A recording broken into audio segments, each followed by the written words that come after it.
Hello, എല്ലാവർക്കും വീണ്ടും അടുത്തൊരു വീഡിയോയിലേക്ക് സ്വാഗതം. ഞാൻ ഇന്നും വന്നിരിക്കുന്നത് വീണ്ടും ഒരു പായസത്തിൻ്റെ റെസിപ്പി ആയിട്ടാണ്. ചെറുപയർ പായസം സദ്യയ്ക്കൊപ്പവും അല്ലാതെയും കഴിക്കാൻ പറ്റിയ വളരെ എളുപ്പത്തിൽ ഉണ്ടാക്കാൻ പറ്റിയ ഒരു പായസമാണ് ഇത്.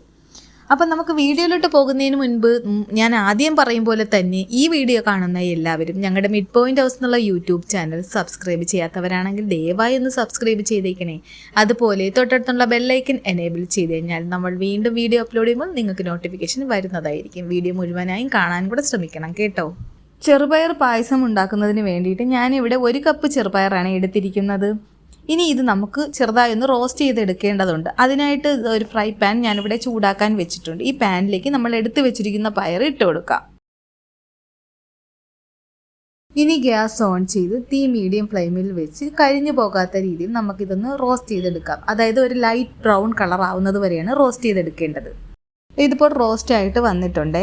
ഇനി നമുക്ക് ഗ്യാസ് ഓഫ് ചെയ്യാം. അതിനുശേഷം നമ്മളിതൊന്ന് കഴുകിയെടുക്കണം. കാര്യം കഴുകാതെയാണ് നമ്മളിത് റോസ്റ്റ് ചെയ്യാൻ ഇട്ടത്. അപ്പം ഇനി കഴുകി നമുക്കിത് പ്രഷർ കുക്കറിലേക്ക് ഇട്ട് കൊടുക്കാം.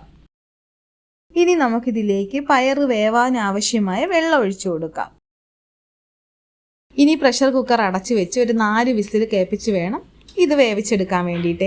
ആ സമയം കൊണ്ട് നമുക്കിതിനുള്ള ശർക്കര പാനി കാച്ചിയെടുക്കാം. അതിനായിട്ട് ഞാനിവിടെ ഒരു പാനിലേക്ക് 1.5 കപ്പ് പൊടിച്ച ശർക്കരയാണ് ഇട്ട് കൊടുക്കുന്നത്. ഇത് അലിഞ്ഞു കിട്ടുന്നതിന് വേണ്ടിയിട്ട് നമുക്ക് ഒരു 1/2 കപ്പ് വെള്ളം കൂടി ഒഴിച്ചു കൊടുക്കാം. ഇനി ഗ്യാസ് ഓൺ ചെയ്ത് മീഡിയം ഫ്ലെയിമിലേക്ക് വെച്ച് ശർക്കര ഉരുക്കി പാനിയാക്കി കാച്ചിയെടുക്കാമേ.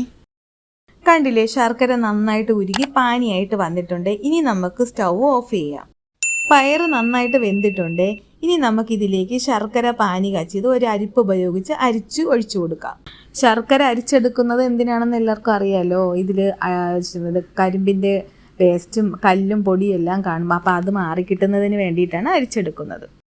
ഇനി ഒരു തവി ഉപയോഗിച്ച് നന്നായിട്ട് ഇതൊന്ന് മിക്സ് ചെയ്ത് കൊടുക്കുക. അതിനുശേഷം നമുക്കിത് ഗ്യാസ് ഓൺ ചെയ്ത് മീഡിയം ഫ്ലെയിമിൽ വെച്ച് ഒരു 1-2 മിനിറ്റ് വരെ ഒന്ന് തിളപ്പിക്കുക. കണ്ടില്ലേ, ഇതിപ്പോൾ തിളയ്ക്കാൻ തുടങ്ങിയിട്ടുണ്ട്. തിളയ്ക്കാൻ തുടങ്ങിയിട്ട് ഏകദേശം 1-2 മിനിറ്റോളം ആയിട്ടുണ്ട്. ഇനി നമുക്കിതിലേക്ക് പൊടികൾ ചേർത്ത് കൊടുക്കാം. ആദ്യമായിട്ട് ഞാൻ ചേർത്ത് കൊടുക്കാൻ പോകുന്നത് 1/2 ടീസ്പൂൺ ഏലക്ക പൊടിച്ചതാണ്. അതിനുശേഷം 1/2 ടീസ്പൂൺ ചുക്കുപൊടി, 1/2 ടീസ്പൂൺ ജീരകത്തിൻ്റെ പൊടി. ചുക്കുപൊടിയും ജീരകത്തിൻ്റെ പൊടിയും വേണ്ടാന്നുണ്ടെങ്കിൽ ഇത് സ്കിപ്പ് ചെയ്യാവുന്നതാണ്. ഇനി ഇതെല്ലാം കൂടി ഒന്ന് മിക്സ് ചെയ്ത് കൊടുക്കാം. അതിനുശേഷം നമുക്ക് വീണ്ടും 1-2 മിനിറ്റ് ഇതൊന്ന് തിളപ്പിക്കാം. കണ്ടില്ലേ, ഇതിപ്പോൾ നന്നായിട്ട് തിളയ്ക്കാൻ തുടങ്ങിയിട്ടുണ്ട്. ഇനി നമുക്ക് ഗ്യാസ് ഓഫ് ചെയ്യാം. ഇനി നമ്മൾ ഇതിലേക്ക് ചേർത്ത് കൊടുക്കാൻ പോകുന്നത് തേങ്ങയുടെ 1-ാം പാലാണ്. ഞാൻ എടുത്തിരിക്കുന്നത് ഇൻസ്റ്റൻറ്റ് തേങ്ങാപ്പാലാണ്. നിങ്ങൾക്ക് വേണമെങ്കിൽ തേങ്ങ ചിരകിയിട്ട് ഒരു ഫസ്റ്റ് പാലെടുത്ത് ഉപയോഗിക്കാവുന്നതാണ്. അതല്ല തേങ്ങയുടെ ഇതേപോലെ ഇൻസ്റ്റൻറ്റ് ഉപയോഗിക്കുകയാണെങ്കിൽ അങ്ങനെ ഉപയോഗിക്കുന്നതാണ്. അവരവരുടെ ഇഷ്ടത്തിനനുസരിച്ച് എന്താണെന്ന് വെച്ചാൽ ചെയ്യാവുന്നതാണ്. അതിനുശേഷം നമുക്കിതിലോട്ട് കശുവണ്ടിയും ഉണക്കമുന്തിരിയൊക്കെ നെയ്യിൽ മൂപ്പിച്ചിട്ട് കൊടുക്കണ്ടേ. അപ്പോൾ അതിനായിട്ട് ഞാനിവിടെ ഒരു പാൻ ചൂടാക്കാൻ വെച്ചിട്ടുണ്ട്. പാൻ നന്നായിട്ട് ചൂടായിട്ടുണ്ട്. ഇനി ഇതിലേക്ക് 2 ടേബിൾ സ്പൂൺ നെയ്യ് ഒഴിച്ചു കൊടുക്കാം. നെയ്യ് നന്നായിട്ട് ചൂടായിട്ടുണ്ട്. ഇനി ഇതിലേക്ക് തേങ്ങാക്കൊത്ത് 3 ടേബിൾ സ്പൂൺ ഇട്ട് കൊടുക്കാം. ഇനി ഇതൊന്ന് തുടർച്ചയായിട്ട് ഇളക്കി ഇതിൻ്റെ കളറൊന്ന് മാറി ബ്രൗൺ കളർ ആകുന്നത് വരെ ഫ്രൈ ചെയ്യാം. ഇപ്പോൾ ഇതിൻ്റെ കളർ മാറി ബ്രൗൺ കളർ ആയിട്ടുണ്ട്. ഇനി നമുക്കിതിലേക്ക് കശുവണ്ടി ഇട്ട് കൊടുക്കാം. ഇനി നമുക്കിതിലേക്ക് ഉണക്കമുന്തിരി ഇട്ട് കൊടുക്കാം. അങ്ങനെ മുന്തിരി നന്നായിട്ട് വീർത്ത് വന്നിട്ടുണ്ട്. ഇനി നമുക്ക് ഗ്യാസ് ഓഫ് ചെയ്തതിന് ശേഷം തയ്യാറാക്കി വെച്ചിരിക്കുന്ന പായസത്തിലേക്ക് ഇതൊഴിച്ചു കൊടുക്കാം. അങ്ങനെ നമ്മുടെ ചെറുപയർ പായസം ഇവിടെ റെഡി ആയിട്ടുണ്ട്.